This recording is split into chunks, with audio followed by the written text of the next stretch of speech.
So welcome to the Keeper's Cottage, and you heard a lot about how they were built, because they were built at the same time. The cottage and the house. John Brown and his crew, Mr. Robinson, who designed the place and actually won a couple of awards for his for this particular design in Europe. Why dimensions and bills of materials and that sort of thing. Well, it was a government job, and government jobs generate paper, and they never throw any paper away. And in the archives in Southampton, at the Bruce County Archives, there were the drawings and the full bills of material.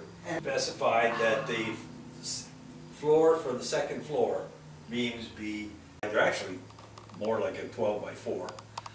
They solved the wood or the lumber problem. That was relatively easy. It took, well, the decision was easy. The doing was another whole ballgame. You know, it was hard work and all that.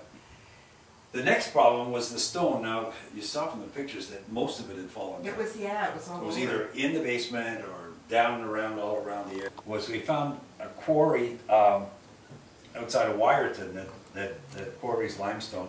The original stone came from a quarry in Inverhuron, just down the lake from here. But of course, a long mason from Tara, just east of here, named Bill Robinson, supervised the whole process. And a classic, a perfect example is on the fireplace right here. You can see that all of this stuff is very old. Oh, here. yeah. Up in there is all old. But then you get down in here in the centerpiece and the keystone. And it's a little lighter. You can Yeah, kind of tell by it hasn't aged Yeah. yet. You know, there's a difference of 150 years. Oh, absolutely, yeah. And, you can see it. But you can still see the chisel marks in the stone. And he was a bachelor. He lived out here on his own. He was a veteran of World War I. That sort of stuff. And he took over in 1942, I think, and was here until they closed the place. Well, he was alone out here. Prior to that, the keepers all had their families out here, at least in the summer. The initial keeper, the first one, for the first, I think, 2 years, they lived here year-round. After that, they got a house in town and went back and forth. His little rowboat that he rowed ashore and tied up at the foot of the long dock and wander over to, we had, by the way, had permission from his family to tell this story. You'd wander over to the Walker House on the high street and spend the afternoon with his buddies. And he'd come back and he'd climb into his boat, and as luck would have it, on the shore there was a young woman named Jane. Her name now is Jane Kramer. What her maiden name was, I'm not sure, but she was teaching swimming at the foot of the long dock in the summer to the local kids. And at the end of her day, she looked out, and there's Ronnie in his rowboat going in circles, not making much progress. So she swam out and climbed in, and this happened then after that a whole bunch of times. Row him out, leave the boat at the dock, come up here, set him in his favorite chair, build him a fire if it was cool, maybe cook him a little supper.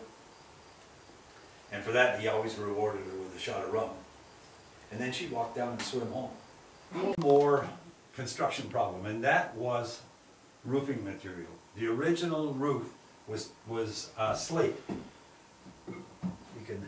And you can't really get slate. Well, you can, but it's horrendously expensive. It had originally, been come over as ballast in sailing ships and so on. Right. But anyway, after some research, they found a company in Richmond Hill called Royal Roofing that makes stuff that looks... imitation slate. Oh, isn't that neat? It's made of recycled tires. Holy smokes. That's perfect. And that would Supposed to be a 100-year roof.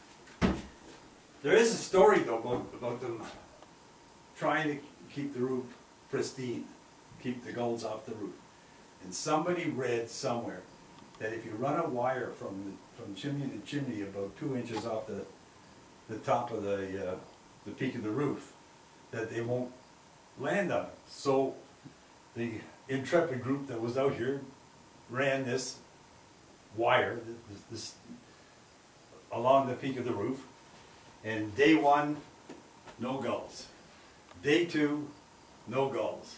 Day 3, lined with gulls, with 1 foot on the peak of the roof and 1 on the top of the wire. Oh dear. It only took them 2 days to figure out how to do it. Oh, well, they're pretty smart birds. Yeah, they're pretty special. Yeah, that's a turn-of-the-century crazy quilt pattern. Is that what it's referred to as, crazy quilt? Crazy Yeah. quilt because of all the pieces they There's take all the little different bits kinds of materials. Yeah, they take a with straw, not with straw mattresses. No, But that no, but that's because they idea. used to have straw mattresses. Yeah, of course they did. They had Now straw this pegs. one had come unstrung. Yeah. And sometimes But- they sag right to the floor. Well, this one, you see, is an easy job to tighten it up because there's a hole in the barrel here. Right. And you just put a big bar in and Yeah. crank it up and tighten the thing Yeah, up. they used to have something they called a rope key. Yeah. A rope? That's amazing. Mm-hmm. So, and a crew member on our, on the Peerless. The keepers, these sketches were all done by Eric Luce. He's a local artist, another member of our group. They were here for the first 50 years, basically. And then Malcolm McIver, short time, about 8 years, and he had a stroke and had to retire early. Then John Clippert was 20 years. Then we come into the short term. And so Duncan actually was awarded a medal or for valor, I guess it'd be a medal by President Grant of the U.S. for saving the lives of a whole bunch of American sailors. During the Cavalier over a period of time, he also got I guess a British service medal for 27 years as a lighthouse keeper. When he was 19, he was the youngest sea captain on the Great Lakes. He was captain of his own ship. Well, there he is wearing a medal, eh? Yeah, I got the medal, and the gold watch was awarded as well. Oh, okay. Yeah, it was like a lot master's jobs were passed from father to son. Yeah. Quite So this often. is the flag I was talking about. It's really quite beautiful. It's got Ireland and Scotland and Wales and England, and even a fleur-de-lis on the end.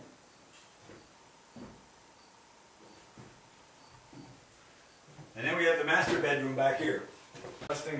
Actually, it was a fairly substantial room.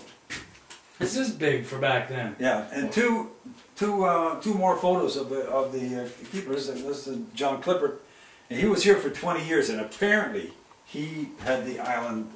It was absolutely spectacularly beautiful out here. William did well, and but Clippert had orchards and gardens, and they kept well, they almost all did. They kept cattle and Guess you'd have to. privy. I saw the privy, yeah. Yep, been restored into its former glory. Yep. And now the mystery building was what?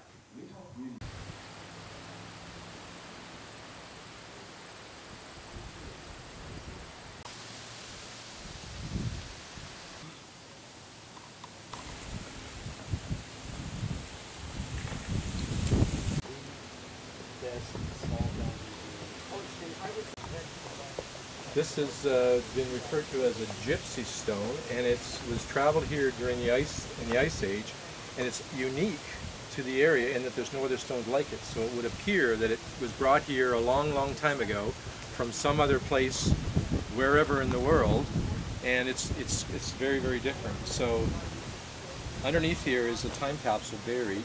It was buried in August 11th, 2000, and the intention was to put it in. It's in a steel crypt, and there's discs and memorabilia and all kinds of things from the year 2000. Oh, that's and great. The idea is to have it opened again in the year 2100. Wow. Which is pretty cool. So there's memorabilia, there's pictures, there's photographs, there's newspaper clippings. So I'd have to take good care of myself if I want to be here when they... If you're looking for more information, there is a website, chantry.com. Yeah,